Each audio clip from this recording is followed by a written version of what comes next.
అయితే స్పందన ఒకటి చూడాలి, కాకినాడలోనేమో చిరుజల్లులు, కానీ వర్షం ఎక్కడ ఎక్కువ పడుతుందంటే నెల్లూరు జిల్లాలో చాలా దూరంలో ఉంది. అంటే కాకినాడకు చాలా దూరంలో ఉన్న నెల్లూరులో కానీ లేకుంటే ప్రకాశంలో కానీ. ఒకసారి హైయెస్ట్ రెయిన్ఫాల్ ఫిగర్ చూద్దాం మనం. మోస్ట్లీ అన్ని కూడా మీరు కెమెరామెన్ కనుక జూమ్ చేస్తే పొట్టి శ్రీరాములు నెల్లూరు జిల్లాలోని ఉలవపాడులో 167 మిల్లీమీటర్లు అంటే 16.7 సెంటీమీటర్ల వర్షం కురిసింది. కావలిలో 16.2 సెంటీమీటర్లు, కావలిలోనే మరో చోట 15.5 సెంటీమీటర్లు.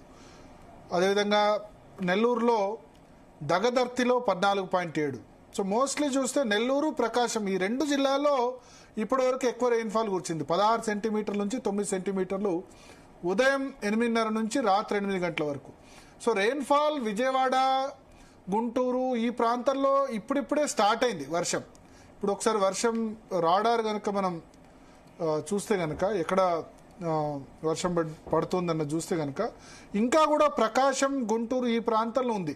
ఇక్కడ మనం చూస్తున్నట్టు కాకినాడలో చూడండి చాలా తక్కువ, కాకినాడ కానీ అమలాపురం ఈ ప్రాంతంలో చిన్న చిన్న చినుకులు మాత్రమే పడుతున్నాయి. ఎక్కడైతే సైక్లోన్ ల్యాండ్ ఫాల్ అవుతుందో అక్కడ గాలి వేగం విపరీతంగా ఉంది.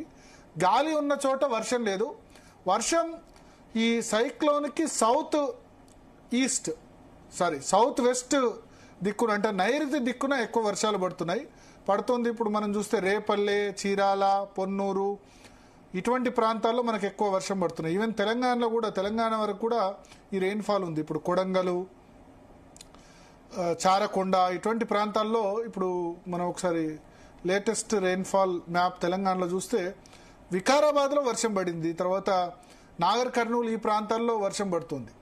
సో దీన్ని బట్టి చూస్తే మనం ఏం చెప్పాల్సి ఉంటుందంటే మేజర్గా రెయిన్ఫాల్ బెల్ట్ అంతా కూడా ప్రకాశం, నెల్లూరు, ఒంగోలు ఈ ప్రాంతాల్లో, అంటే నేను ఉమ్మడి జిల్లాలు చెప్తున్నాను. ఉమ్మడి జిల్లాలు చూసుకుంటే ఉమ్మడి నెల్లూరు జిల్లా, ఉమ్మడి ప్రకాశం జిల్లా, ఉమ్మడి గుంటూరు జిల్లా వరకు ఇప్పుడు ఉంది.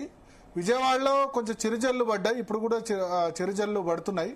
సో ఈ రాత్రికి విజయవాడ ఈ ప్రాంతాల్లో ఎక్కువ వర్షాలు పడే అవకాశం ఉంది. ఒకసారి rainfall radar exclusively Machilipatnam radar కేంద్రంలో చూద్దాం. మనం చూస్తే కనుక మనకు క్లియర్గా ఉంటుంది ఎక్కడ వర్షపాతం నమోదవుతుంది అన్నది. సో ఈ ఐ మనకు కనబడుతుంది కూడా.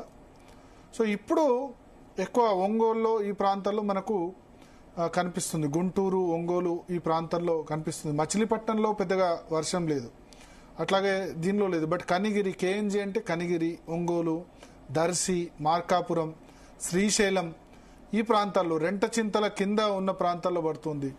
అంతేగాని విజయవాడ దానిలో బహుశా ఈ రాత్రి కురిసేందుకు అవకాశం ఉంది. కాకినాడ, రాజమండ్రి, యానాము ఇక్కడ పెద్దగా వర్షం లేదు, అక్కడక్కడ చినుకులు మాత్రమే పడుతున్నాయి. బట్ మేజర్ రెయిన్ఫాల్ ఇక్కడ పడుతుంది. మళ్ళీ వైజాగ్లో కూడా వర్షం పడుతుంది. నిన్న ఒక్కరోజే వైజాగ్లో 16 సెంటీమీటర్ల వర్షపాతం నమోదైంది. సో ఇక్కడ మనం చూస్తే కనుక అంటే వైజాగ్కి చాలా దూరంలో ఉంది. బట్ వైజాగ్ కంటే ఇక్కడ శ్రీకాకుళం ఆ ప్రాంతాల్లో మనకు వర్షాలు ఎక్కువ కనిపిస్తున్నాయి. చాలా మంది అడుగుతున్నారు వైజాగ్లో కూడా ఇబ్బంది ఉంటుందా అంటే వైజాగ్లో రెయిన్ఫాల్ ఉంటుంది, బట్ పెద్దగా గాలి ప్రభావం అంతా ఎక్కువ ఇక్కడ ఉన్నంత కాకినాడ, భీమవరం, మచిలీపట్నం ఈ ప్రాంతాల్లో ఉన్నంతగా ఉండకపోవచ్చని మనం చెప్పాల్సి ఉంటుంది. రేపు తెలంగాణ మీదుగా దీని ఎఫెక్ట్ అన్నది ఖచ్చితంగా అంటే ఈ తుఫాన్ ఎఫెక్ట్ అయితే ఏపీ అండ్ తెలంగాణలో రెండు చోట్ల ప్రభావం చూపిస్తుంది. ఆల్రెడీ ఈ రోజు హైదరాబాద్ లో రేపు ఇంకా ఎక్కువగా ఎఫెక్ట్ పడే అవకాశం ఉంది అనుకోవచ్చు. ఎస్, ఏపీ సంబంధించి రేపు ఉదయం 8-9 గంటల వరకు ఏపీలో పడాల్సిన వర్షం, గాలులు అంతా అయిపోతాయి. ఇంకా 12 గంటల పాటు ఏపీకి ముప్పు ఉంది. 12 అవర్స్, ఆఫ్టర్ 12 అవర్స్ ఏపీకి ఇబ్బంది ఏమి ఉండదు. ఒకసారి అంటే మనం చూద్దాం, అంటే ఫ్యూచర్ ప్రెడిక్షన్ ఇప్పుడు ఇక్కడ ఉంది క్రమక్రమంగా ఇది ఉత్తర దిశగా వెళ్తుంది. వెళ్ళిన తర్వాత రాత్రి నుంచి తెలంగాణలో ఎక్కువ వర్షాలు అవుతాయి. రేపు ఉదయానికల్లా చూడండి మీరు, రేపు ఉదయానికల్లా ఇంకా ఆంధ్రప్రదేశ్ మొత్తం అయిపోయింది. అప్పుడు దాని ఎఫెక్ట్ తెలంగాణ మీద, ఛత్తీస్గఢ్ మీద, అటు ఒరిస్సా మీద ఎక్కువ వర్షాలు కానీ ఇవి కానీ పడేందుకు ఆస్కారం ఉంటుంది. సో నెక్స్ట్ 12 అవర్స్ చాలా క్రూషియల్. ఇప్పుడు జరగాల్సిన డ్యామేజ్ ఎక్కువ.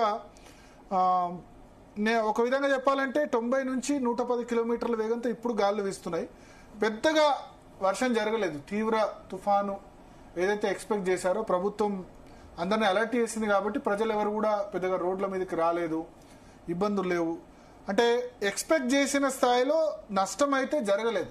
బట్ ఇంకా 3-4 గంటలు ప్రజలు జాగ్రత్త ఉండాలి. నెక్స్ట్ రాత్రి రేపు ఉదయం వరకు కూడా, రేపు 8 గంటల వరకు ఆంధ్రప్రదేశ్ రాష్ట్రంలో ఉన్న ప్రజలందరూ కూడా జాగ్రత్త ఉండాలి. ఇప్పుడు నెల్లూరు, ప్రకాశం, గుంటూరులో భారీ వర్షాలు పడుతున్నాయి. ఎందుకంటే ఈశాన్య ఋతుపవనాల సీజను ప్లస్ ఈ తుఫానుకు సంబంధించిన ప్రభావంతో వర్షాలు ఎక్కువ పడ్డాయి. ఒంగోలు, నెల్లూరు, మచిలీపట్నం నిన్న పడింది. ఇవాళ ఇప్పుడు ఈ సమయంలో మచిలీపట్నంలో కొంత తక్కువ వర్షాలే ఉన్నాయి. బట్ రాత్రి కల్లా ఎక్కువ అయ్యేందుకు ఆస్కారం ఉంటుంది క్రమంగా. నెక్స్ట్ 12 అవర్స్ అంటే ఇప్పుడు ఏంటంటే తుఫాన్ సమయంలో ఒక గంటలోనే 10 సెంటీమీటర్లు 15 సెంటీమీటర్ల వర్షం కూడా పడేందుకు ఆస్కారం ఉంటుంది. ఆ సమయంలో ఏమైతే ఒకటే గంటలో 15 సెంటీమీటర్లు పడితే సిటీస్ లో బాగా ప్రాబ్లం అవుతుంది. సిటీస్ లో ఏమవుతుందంటే హైదరాబాద్ లాంటి సిటీలో గంటలో 10 సెంటీమీటర్లు పడ్డదంటే ఇంకా ఇబ్బంది. కానీ ఇవి రూరల్ ఏరియాస్ కదా, కొంత తట్టుకోగలవు. కానీ గాలుల వేగాన్ని 90 నుంచి 120 కిలోమీటర్ల వేగంతో ఏవైతే ఇప్పుడు మన గాలులు వీస్తున్నాయో దీన్ని తట్టుకోవాలి. తట్టుకుంటే అక్కడ కొబ్బరి చెట్లు, స్తంభాలు, వీటితోనే ఇబ్బంది. చెట్లు, స్తంభాలు ఇవి పడిపోయేందుకు ఆస్కారం ఉంటుంది. పక్కా ఇళ్ళు కానివి, రేకులతో కట్టిన ఇల్లు, గుడిసె ఉంటే కనుక గుడిసె పైకప్పు వెళ్ళేందుకు ఆస్కారం ఉంటుంది. సో వీటితో మనం జాగ్రత్తగా ఉండాలి.